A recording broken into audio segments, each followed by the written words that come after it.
नमस्कार, news street के digital platform पर आप सभी का स्वागत है। मैं हूं आपके साथ धीरेन्द्र बस्ती, मेरे साथ मौजूद है मेरे सहयोगी सोनी। आज हम चर्चा करेंगे एनपीएस पर, यानी कि 24 अगस्त को केंद्र सरकार की तरफ से जो फैसला लिया गया था न्यू पेंशन स्कीम को लेकर, उस पर हम आज चर्चा करने वाले हैं। कौन कौन से राज्य इसको लागू करने को लेकर राजी हो गए हैं और कौन कौन से राज्यों में मुख्यमंत्रियों की तरफ से ऐलान किया गया कि उनके राज्य में भी एनपीएस को लागू किया जाएगा। अभी केंद्र सरकार की तरफ से यह फैसला लिया गया, इसीलिए 23 लाख कर्मचारियों को इससे फायदा डायरेक्ट मिलेगा।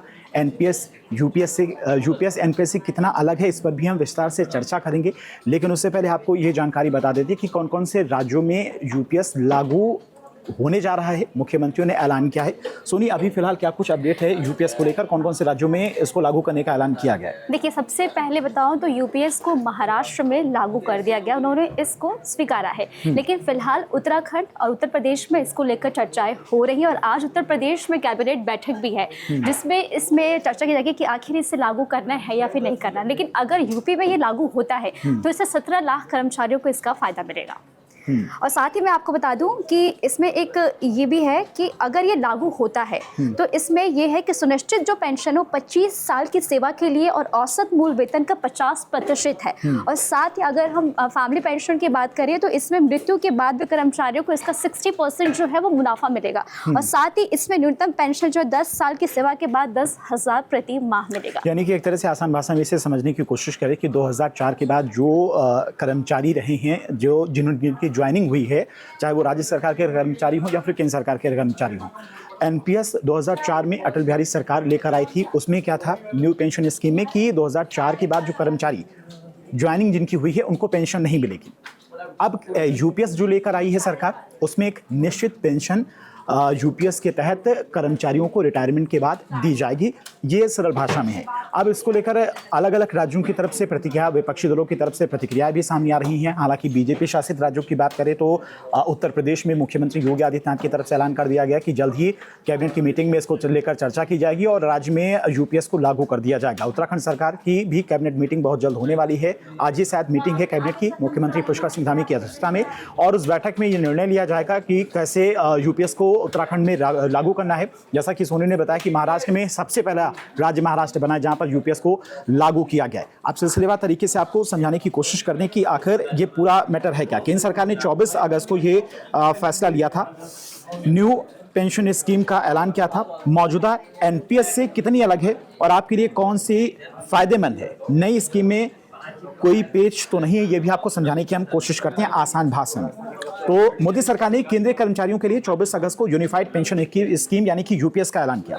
यूनिफाइड पेंशन स्कीम क्या है, इससे रिटायर्ड कर्मचारियों को कितना फायदा होगा, लोगों के मन में इस तरह के तमाम सारे सवाल हैं। तो आपको बता दें कि सरकार ने न्यू पेंशन स्कीम यानी कि एनपीएस को खत्म नहीं किया है। ऑप्शन रहेगा आपके पास, आप पेंशन का चुनाव करने के लिए यूपीएस के साथ एनपीएस का विकल्प आपके पास में उपलब्ध होगा, यानी कि लेकिन ऑप्शन आपके पास रहेगा। ऑप्शन सेलेक्ट करने के बाद आप उसमें बदलाव नहीं कर सकती हैं। ये सुविधा सरकार की तरफ से दी जाएगी। इसके अलावा आपको बता दें कि यूनिफाइड पेंशन स्कीम मौजूदा एनपीएस से कितनी अलग है, आपके लिए कौन सी फायदेमंद है, ये भी आपको सरल भाषा में समझाते हैं। तो यूनिफाइड पेंशन स्कीम यानी कि कब से ये लागू हुई, दिसंबर 2003 तक सरकारी कर्मचारियों के लिए ओल्ड पेंशन स्कीम यानी कि ओपीएस लागू थी। जनवरी 2004 में अटल बिहारी वाजपेयी की सरकार ने इसे हटाकर न्यू पेंशन स्कीम यानी कि एनपीएस को लागू किया था। एनपीएस में समीक्षा के लिए अप्रैल 2023 में मोदी सरकार ने टीवी सोमनाथन की अगुवाई में एक कमेटी बनाई थी जिसमें इसको लेकर विस्तार से चर्चा की गई। इस कमेटी में हर राज्य के वित्तीय सचिव, नेताओं और सैकड़ों कर्मचारी यूनियन के साथ चर्चा की गई और उसके बाद कमेटी ने कैबिनेट को न्यू पेंशन स्कीम में बदलाव के लिए कुछ सिफारिशें दी थी। और 24 अगस्त 2024 को मोदी सरकार ने यूनिफाइड पेंशन स्कीम यानी कि यूपीएस को मंजूरी दे दी है। इसे अगले वित्त वर्ष यानी कि 1 अप्रैल 2025 से लागू कर दिया जाएगा। अब यूनिफाइड पेंशन स्कीम में क्या नया है, अब सरल भाषा में इसे समझाते हैं आपको। आखिरी साल की औसत सैलरी की यानी कि 50% एंश्योर्ड पेंशन आपको दी जाएगी, जो कि पहले ऐसा नहीं था। और कर्मचारियों को उनके रिटायरमेंट से पहले आखिरी 12 महीने की बेसिक पे के औसत का 25% बतौर पेंशन दिया जाएगा। यानी कि अगर किसी कर्मचारी को उसकी नौकरी के आखिरी साल में 50,000 रुपये बेसिक पे मिलते थे तो उससे रिटायरमेंट के बाद हर महीने 25,000 रुपये पेंशन मिलेगी। ये सुविधा इस बार मिलने वाली है। और 25 साल से कम नौकरी पर उसी अनुपात में पेंशन मिलेगी।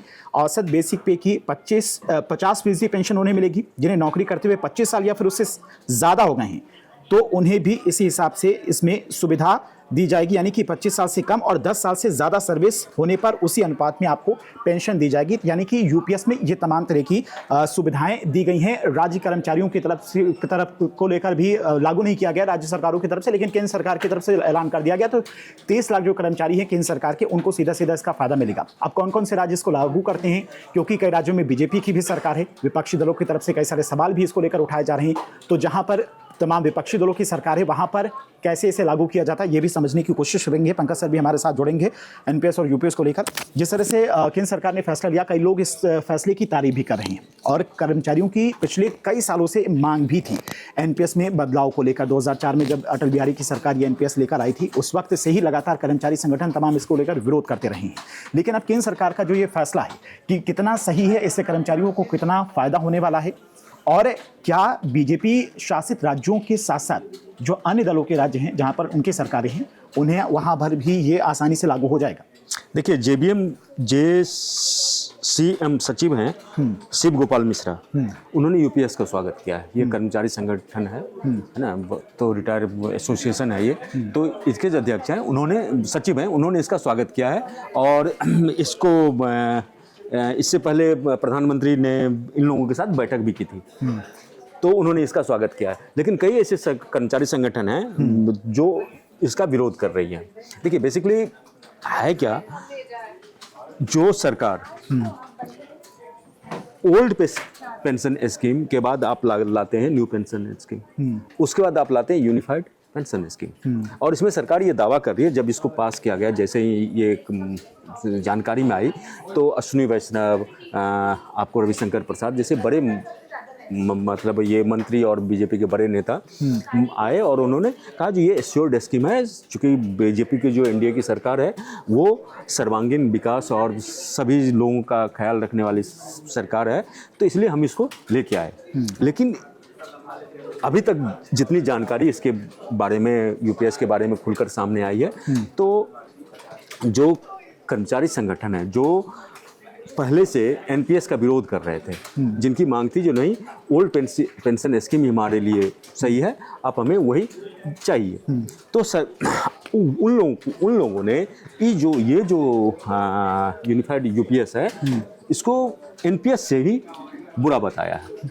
इन लोगों का कहना है और इन लोगों ने जो आंकड़े पेश किए हैं उसमें कहना यह है, जो जब कोई व्यक्ति रिटायर करता है तो रिटायरमेंट के बाद उसके पास एक हैंडसम ग्रेचुटी और इस सब का पैसा आता है, और रिटायरमेंट पे जो पेंशन होता है, एक ऐसा पेंशन आता है जिसमें उसके जीवन यापन सही से हो सके। तो उन लोगों का कहना है कि इसमें ये जो है न्यू पेंशन स्कीम था, उससे भी कम पैसे यूनिफाइड पेंशन स्कीम में उन लोगों को लाभ मिलेगा, तो ये लोग उसको विरोध कर रहे हैं। अब ये है जो जैसे बीजेपी शासित जो राज्य है, मतलब एनडीए शासित राज्य की अगर हम बात करें, यूपीएस आने के बाद एक ये अश्योर हो गया है कि पेंशन 2004 के बाद वाले कर्मचारियों को भी एक निश्चित मात्रा में पेंशन उन्हें उनकी नौकरी के हिसाब से दी जाएगी। एनपीएस में ऐसा नहीं था। एनपीएस में शायद नहीं, लेकिन देखिए इसमें ये बात आप सही बोल रहे हैं, लेकिन इसमें दिक्कत ये है जो 25 साल वाला जो क्राइटेरिया है, ठीक है, इसमें फिर कर्मचारियों का अंशदान क्या हो रहा है, और जब उसको कैलकुलेशन करते हैं तो उस हिसाब से जैसी रिपोर्ट आ रही है उस हिसाब से कहा यह जा रहा है जो कर्मचारियों को उतना लाभ नहीं हो रहा है जितना ओल्ड पेंशन स्कीम में उनको था, और सरकार जो है सो उनके साथ खिलवाड़ कर रही है, उन लोगों का ये आरोप है। तो इसमें भी दो खेमे में बटा हुआ है, एक जो बीजेपी शासित और एनडीए शासित जो जिस प्रदेश में सरकारें हैं, वो सरकार इसे लागू करने के लिए काफ़ी आनन फानन में है। जैसे आप देखिए जो महाराष्ट्र में बीजेपी के सहयोग से सरकार है, शिंदे की सरकार है, तो वहाँ पे ये लागू हो गया और महाराष्ट्र पहला आपका राज्य भी बन गया। वहीं देखिए उत्तराखंड में, वहीं उत्तर प्रदेश में, उत्तराखंड में कल बैठक है और आज उत्तर प्रदेश में सीएम योगी बैठक ले रहे हैं, तो है जो वहाँ से भी ये पास होकर इन राज्यों में लागू हो जाएगा। लेकिन सरकार के सामने चुनौती ये है, जो कर्मचारी संगठन ओल्ड पेंशन स्कीम को लेके की मांग को लेके एनपीएस को खारिज करके लगातार प्रदर्शन कर रही थी, सरकार पे दबाव बना रही थी, अब वो उनको सरकार कैसे मनाती है? उसके बाद जो यूपीएस शासित या इंडिया गठबंधन की जहाँ सरकार है, या जैसे पश्चिम बंगाल है या ऐसे राज्य हैं, वहाँ सरकार कैसे लगाएगी? एक तरह से पंकज सर कहें तो एनपीएस और ओल्ड जो पेंशन स्कीम हाँ, थी OPS। उसके बीच में केंद्र सरकार एक बीच का रास्ता लेकर आई है, यूपीएस एक बीच का ऑप्शन लेके आई। लेकिन जो लोग इसका विरोध कर रहे हैं उन लोगों का ये कहना है जो न्यू पेंशन स्कीम था, एनपीएस था, एनपीएस से भी गया गुजरा है और उससे भी ज़्यादा उनको नुकसान हो रहा है। और इन लोगों का लगातार ये डिमांड है, जो स्वामीनाथन कमेटी का जो रिपोर्ट था वो स्वामीनाथन कमेटी की रिपोर्ट कहाँ है? सरकार उसको सार्वजनिक पटल पे लाए और उसके की जो अनुशंसा है उनकी स्वामीनाथन कमेटी की रिपोर्ट के अनुशंसा के आधार पे उनका पेंशन स्कीम को लागू किया जाए। ये लगातार जो विरोध कर रहे हैं, जो न्यू पेंशन स्कीम का जो लोग विरोध कर रहे हैं, वही विरोध आपको ये यूपीएस का भी वो लोग विरोध कर रहे हैं। तो उन लोगों का सिर्फ ये मांगा है, जो कर्मचारी संगठन है उनका ये कहना है जो आप स्वामीनाथन कमेटी का रिपोर्ट सामने लाइए और उसके हिसाब से जो भी बनता है पब्लिक डोमेन में आ जाएगा, पब्लिक डोमेन में आएगा और फिर उसके हिसाब से आप कर दीजिए। इन लोगों का तो यहाँ तक कहना है जो स्वामीनाथन कमेटी की जो रिपोर्ट है सरकार इसलिए उसको छुपा के रखी हुई है या उसको पब्लिक डोमेन में नहीं ला रही है, जो उससे सरकार को कई अनुशंसाएं हैं जो उनको देना पड़ेगा, उसकी बात को माननी पड़ेगी। दो विकल्प केंद्र सरकार की तरफ से इसमें क्यों दिए गए हैं? एक विकल्प होता बेहतर होता, सारे इस कर्मचारी संगठन उससे खुश रहते। अब कर्मचारी संगठन भी देखिए दो गुटों में बटा हुआ है, कोई यूपीएस का समर्थन कर रहा है तो कोई यूपीएस को एनपीएस से भी बुरा बता रहा है। नई स्कीम यानी कि यूनिफाइड पेंशन स्कीम लाने की सरकार को यहाँ पर क्या आवश्यकता पड़ गई? क्या जो विरोध हो रहा था ओल्ड पेंशन देखिए कई राज्यों में ये चुनावी मुद्दा भी बना।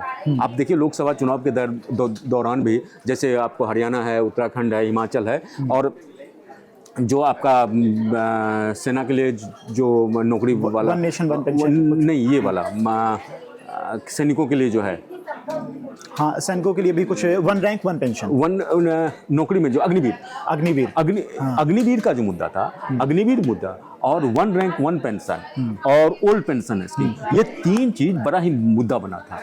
इन तीनों मुद्दे को लेके विपक्ष लगातार हमला बर रही और इनको हरियाणा जैसे राज्यों में, उत्तराखंड में जहाँ से ज़्यादा लोग सैनिक आते हैं तो उनको ज़्यादा वहाँ सरकार को इसमें देखने को मिला। सरकार को नुकसान, मतलब इनको बीजेपी को नुकसान भी काफ़ी हद तक हुआ। तो इस मुद्दे को लेके मतलब विपक्ष जो है काफ़ी एग्रेसिव है और सरकार को इसमें एक और जो विपक्ष के नेताओं की तरफ से और इनके तरफ से कहा जो जा रहा है, जो सरकार अगर इसमें 25 साल का अगर आयु निर्धारित करती है, उम्र जो कम ये होना चाहिए 25 साल का होना चाहिए, तब 50% मिलेगा।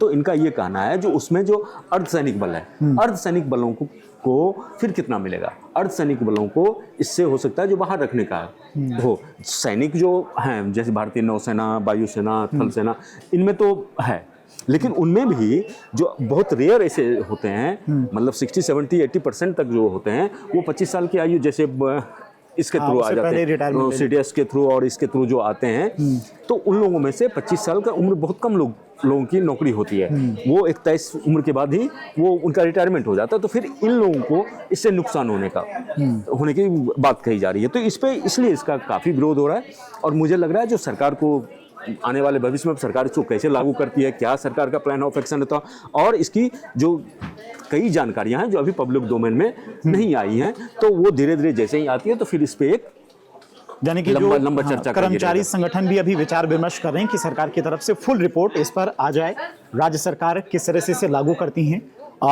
बीजेपी शासित राज्यों में तो बहुत जल्दी इसे लागू करने की तैयारी भी चली क्योंकि केंद्र सरकार की तरफ से फैसला लिया गया है। अन्य राज्य इसे लागू करते हैं या फिर नहीं लागू करते हैं? अब देखिए कई राज्यों में तो आप देखिए ओल्ड पेंशन स्कीम उन्होंने लागू कर रखा है, जहाँ पे कई राज्य कांग्रेस के हैं जहाँ पर ओल्ड पेंशन स्कीम, जैसे आप राजस्थान का एग्जांपल ले लीजिए, राजस्थान में ओल्ड पेंशन स्कीम लागू हो गया था, लेकिन जैसे ही सरकार का इस बार चुनाव के बाद सरकार का परिवर्तन हुआ तो क्या बोलते हैं फिर से न्यू पेंशन स्कीम वहाँ पे लागू होगा। अब वहाँ पे न्यू पेंशन स्कीम है तो अब उसके बाद फिर वहाँ पे उन राज्यों के लिए चुनौती है जो आप ओल्ड पेंशन स्कीम कैसे उसको ये यूपीएस आप कैसे उसको लागू करेंगे।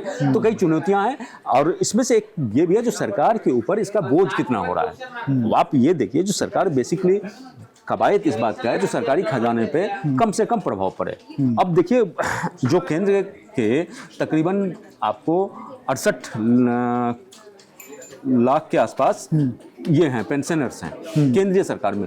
अब उनका जो पेंशन का पार्ट है, या कई स्टेट ऐसे हैं जिनका कि उनका पूरा जो आपका उनका जीडीपी और उनका जो पूरा बजट होता है, उसका बजट में से मतलब 6% से लेकर 13 से 14% तक सिर्फ पेंशन पे उनका चला जाता है। तो ये राज्य सरकार उससे कैसे निपटेगी? लेकिन ये इतना आसान नहीं होगा। जैसा कि 2004 में जब अटल बिहारी की सरकार थी तब एनपीएस को लागू किया गया था। उस वक्त भी बीजेपी की सरकार थी और कांग्रेस इसी को मुद्दा बना रही कि बीजेपी एनपीएस लेके आई थी और बीजेपी ही यूपीएस लेके आई, जबकि कांग्रेस, जैसे कि आप बताते, राजस्थान में यह लागू किया गया था ओल्ड पेंशन स्कीम को।